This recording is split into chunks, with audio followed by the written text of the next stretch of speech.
Hello students, in today lecture will discuss annuity due. Previous lecture में हमने amount of ordinary annuity किया था। Ordinary annuity और immediate annuity जिसको हम बोलते हैं, उस केस में हमारे पास क्या होता था, जो हम पेमेंट करते थे वो हम कब करते थे? At the end of the payment period. Whereas in case of annuity due हम पेमेंट अब कब करेंगे? At the beginning of the payment period. See what is the definition of annuity due? Annuity due is an annuity in which the payment are made at the beginning of each payment। अगर आप payment कहाँ पे कर रहे हैं? at the beginning of each payment period कर रहे हैं, तो वो किस कैटेगरी के अंदर आएगा? आपका एन्युटी ड्यू के अंदर आएगा। अगर आप payment eight the end of the payment period करते हैं, तो वो किस कैटेगरी के अंदर आता है? आपका ऑर्डिनरी और इमीडिएट एन्युटी के अंदर आता है। इन case of annuity due, the first payment is being due now. Annuity due में जो फर्स्ट पेमेंट होती है वो ड्यू होती है आपकी स्टार्टिंग ऑफ द एग्रीमेंट में। जैसे आप एग्रीमेंट आप स्टार्ट करते हैं, आपकी पेमेंट आपकी ड्यू हो जाती है। जैसे for example life insurance scheme में जितनी भी पॉलिसीज होती हैं, उसमें हमारा जो पेमेंट पीरियड होता है वो कहाँ पे होता है? Eight the beginning of the payment period. अब इसमें दो ही फॉर्मूले हमारे होते हैं, एक होता है हमारा अमाउंट ऑफ एन्युटी ड्यू और एक होता है हमारा present value of annuity due. Now we'll see the formula. Amount of annuity due. In case of annuity due, formula for amount is A is equal to R into 1 plus I raised to power n plus 1 minus 1 upon I minus 1, where each symbol has its usual meaning। R हमारा क्या होगा? Periodic payment होगा। I is equal to क्या होता है? R upon M होता है। R हमारा क्या होता है? रेट ऑफ इंटरेस्ट होता है। और M हमारा क्या होता है? कन्वर्जन पीरियड होता है। इस वाले फॉर्मूले को हम डिफरेंट सेगमेंट में हम लिख सकते हैं। तो यहाँ से अगर हम एस एन सब आई लिखें, तो ये वाला जो पार्ट होता है हमारा, इसको हम क्या लिख सकते हैं? एस एन सब आई। इसमें एस एन सब आई को क्या लिखेंगे? 1 plus I raise to power N plus 1 minus 1 upon I. तो अगर हम इसको इसके साथ कंपेयर करें, तो ये वाला जो पोर्शन होता है ये हमारा एस एन सब आई होता है। ये हमारा क्या होता है? अमाउंट ऑफ ₹1, यानी आर की वैल्यू हमारी 1 हो जाएगी इस केस में।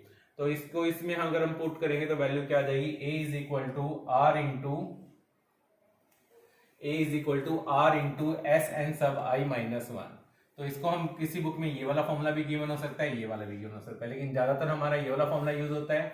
ये वाला फॉर्मूला हम कभी यूज करते हैं? इन हायर स्टडीज में हम यूज करते हैं, जहाँ पे एक्चुअल साइंस वगैरह में डायरेक्ट टेबल हमारे पास गिवन होती है। लेकिन as far as this course is concerned, हमारे जितनी भी कैलकुलेशन है with the help of the log table करनी है, तो we use this formula. Alternatively इसका एक फॉर्मूला और होता है, जिसको हम इस वाले फॉर्मूले को हम इस तरीके से भी लिख सकते हैं। A is equal to R into 1 plus I into S N sub I. N हमारा नंबर ऑफ ईयर्स होता है, आई हमारा आर अपॉन एम होता है, लेकिन ज्यादातर यूज में ये वाला फॉर्मूला आएगा, तो हमें ये वाला फॉर्मूला यूज करना है। टोटल इंटरेस्ट पेड हमारा क्या होगा? I is equal to A minus N R. A stand for amount, R stand for periodic payment, N stand for number of year. तो अमाउंट में से अगर आप पीरियोडिक पेमेंट सब्ट्रैक्ट कर देंगे, जितने नंबर ऑफ ईयर के लिए आपने पे की है, तो हमारे पास क्या आ जाएगा? टोटल इंटरेस्ट पेड आ जाएगा। सेकेंड फॉर्मूला हमारा क्या होता है? Present value of annuity due. तो present value of annuity due को कैलकुलेट करने के लिए हमारे पास ये वाला फॉर्मूला एप्लीकेबल रहेगा। P is equal to R into 1 minus 1 plus I raise to power minus N minus 1 upon I plus 1। इस केस में अगर आपको टोटल इंटरेस्ट पेड निकालना है, तो क्या फॉर्मूला एप्लीकेबल होगा? I is equal to N R minus P. तो बेसिकली हमारे पास ये दो ही फॉर्मूले हैं, और इंटरेस्ट पेड आपसे पूछा जा सकता है कि टोटल इंटरेस्ट पेड आपने कितना किया है। अब हम इन दोनों फॉर्मूले को with the help of the example हम इसको डिस्कस करेंगे। Now let us see this problem. एक प्रॉब्लम है आपके सामने। To save a child education, a family decide to invest ₹1800 at the beginning of each 3 month. आप इस चीज को अंडरलाइन कर लो, क्या दे रखा आपको? Eight the beginning of each 3 month period. तो कोई भी क्वेश्चन आ जाए, आपको सबसे पहले उसमें क्या देखना है? पेमेंट पीरियड देखना है। पेमेंट पीरियड आपका कहाँ पे है? बिगिनिंग में है कि एंड में है? तो यहाँ पे आपको क्या दे रखा है? बिगिनिंग में दे रखा है। तो ये किस कैटेगरी के अंदर आएगा? आपका एन्युटी ड्यू के अंदर आएगा। इन ए फंड, हाँ कहाँ पे इन्वेस्ट कर रहे हैं? फंड में इन्वेस्ट कर रहे हैं। Paying interest eight 8% per annum compounded quarterly. Compounded quarterly का मतलब क्या होगा? एम की वैल्यू आपको कन्वर्जन पेड क्या दे रखा है? 4 दे रखा है। फाइंड द अमाउंट, तो आपको क्या निकालना है? अमाउंट निकालना है। पेमेंट कैसे कर रहे हो? Eight the beginning of the payment paid कर रहे हो, तो ये कौन सी कैटेगरी का क्वेश्चन हो जाएगा? Amount of an annuity due. तो इस क्वेश्चन में आपको क्या निकालना है? Amount of an annuity due निकालना है। तो find the amount of the investment at the end of 15 years. Find the amount of the investment at the end of 15 years. Now since the payment are made at the beginning of each payment period, तो it is an annuity due. ये मैंने पहले बता दिया था आपको। तो ये क्वेश्चन किस चीज का होगा? आपका एन्युटी ड्यू का होगा। अब जो चीज गिवन है आप उनको मेंशन कर दो। पीरियोडिक पेमेंट आर कितना गिवन है आपको? 1800। तो r is equal to 1800। Rate of interest 8%, तो r इज इक्वल टू 8%। 8% क्या होता है, 8/100 दैट इज 0.08। i क्या होता है हमारा r अपॉन m। m हमारा क्या होता है, कन्वर्जन पीरियड। कन्वर्जन पीरियड कैसे होता है, कंपाउंडेड क्वार्टरली है, तो m की वैल्यू क्या होगी 4, तो 0.08/4 that is equal to 0.02। n क्या होता है आपका m इंटू टी। m आपका 4 है, टाइम आपको कितना गिवन है 15 ईयर्स गिवन है, तो 4 into 15 is equal to 60। The amount of annuity due is given by, this is the formula for the amount of an annuity due, A is equal to R into 1 plus I raised to power n plus 1 minus 1 upon I minus 1।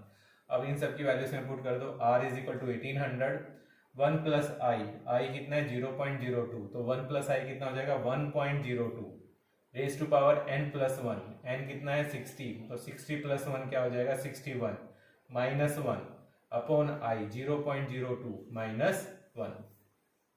अब आपको इसकी value निकालना है। इस पूरे फॉर्मूले में सिर्फ एक यही वैल्यू है 1.02 रेज टू पावर 61, जिसकी वैल्यू आपको नहीं निकालनी आती है, तो इसको हम किसकी हेल्प से करेंगे, with the help of the log table. तो इसको हम क्या करेंगे, let y is equal to 1.02 raise to power 61, इसको हमने y मान लिया। इसको हमने क्या मान लिया, y मान लिया।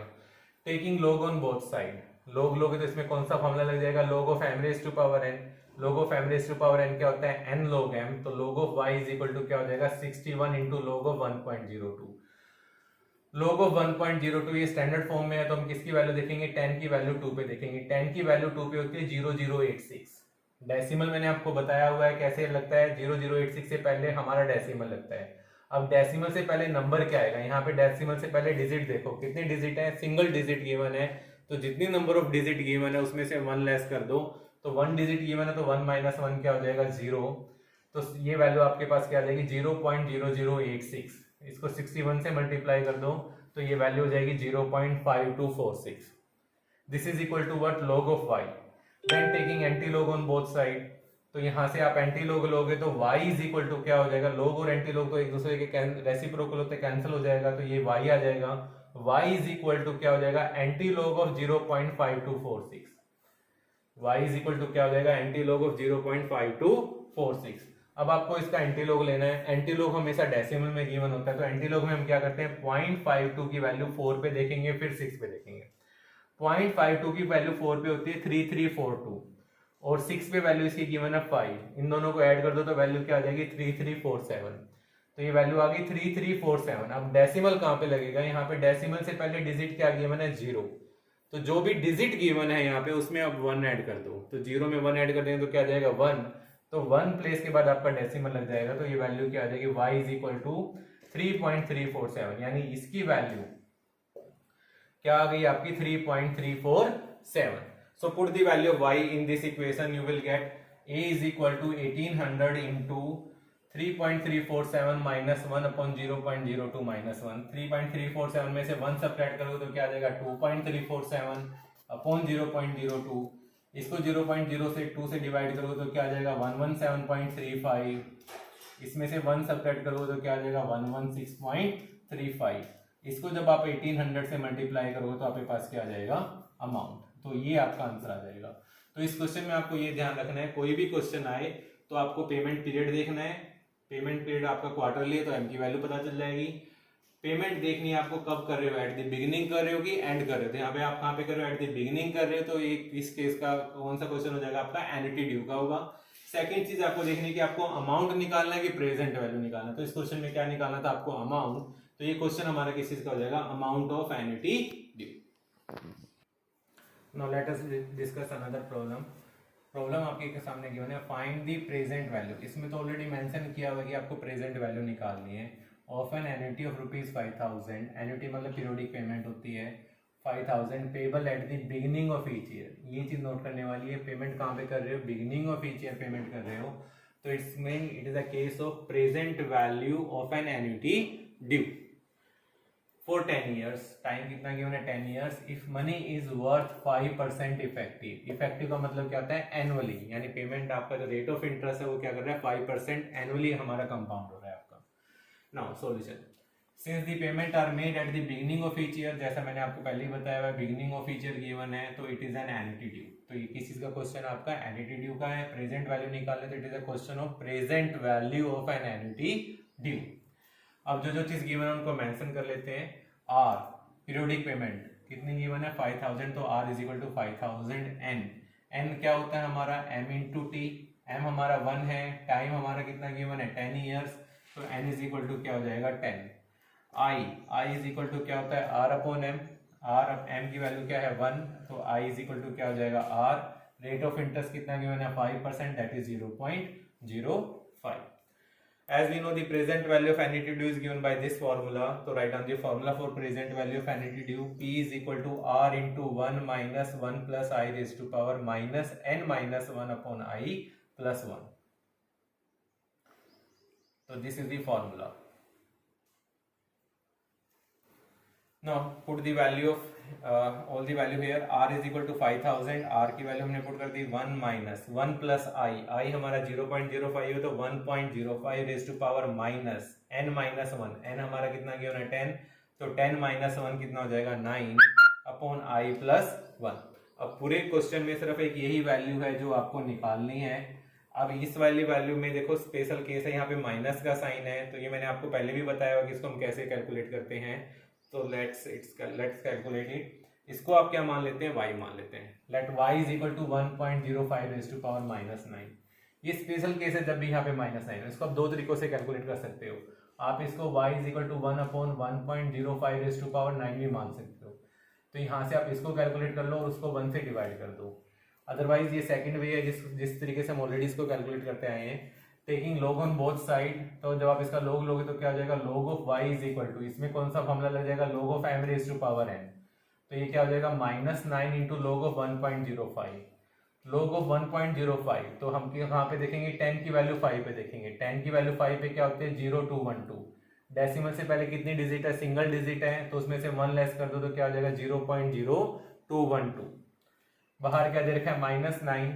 तो अगर आप इसको इस वाले तरीके से करते तो ये प्रॉब्लम आपकी यहाँ पे दूर हो जाती है। ये पॉजिटिव आता तो हम इसका डायरेक्ट एंटी लॉग ले सकते थे, लेकिन यहाँ पे माइनस 9 है तो माइनस से इसको मल्टीप्लाई करोगे तो ये वैल्यू क्या आ जाएगी minus 0.1908। This is equal to log of y।